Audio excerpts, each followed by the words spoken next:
কি বাকি তো টিভিতে গোটা ভারতবর্ষে যারা আত্মবলিদান দিলেন তাদের কেউ সদ্য বিবাহিত, হনিমুন করতে গেছিলেন, কারো 2 বছর 3 বছরের বাচ্চাকে নিয়ে গেছিলেন।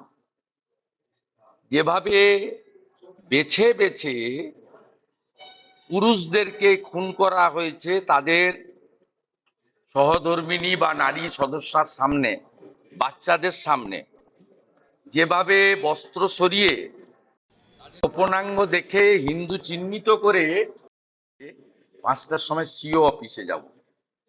সিও অফিস থেকে বেরোনোর পরে আমার ইচ্ছা আছে একবার কলকাতার রাম মন্দিরে সন্ধ্যা আরতিতে অংশগ্রহণ করা। এইটুকু।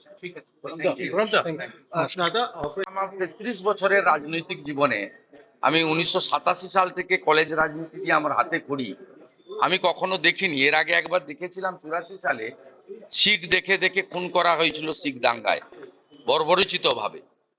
আরেকবার এখানে দেখলাম এই ধরনের যা করেছে ভারতীয় জওয়ানরা, রাত জেগে ভারতবর্ষের প্রকৃত চৌকিদার নরেন্দ্র মোদীজি যা করেছেন তার জন্য ভারতবাসী হিসেবে গর্বিত।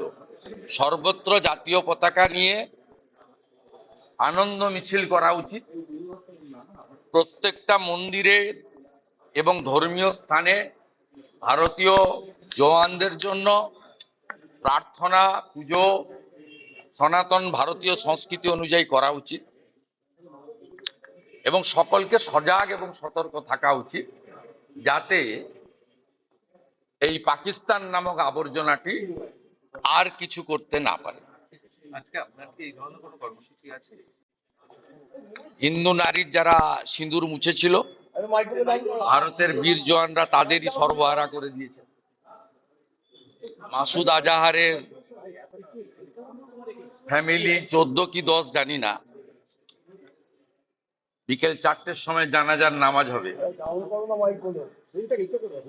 মোদি হ্যায় তো মুমকিন হ্যায়।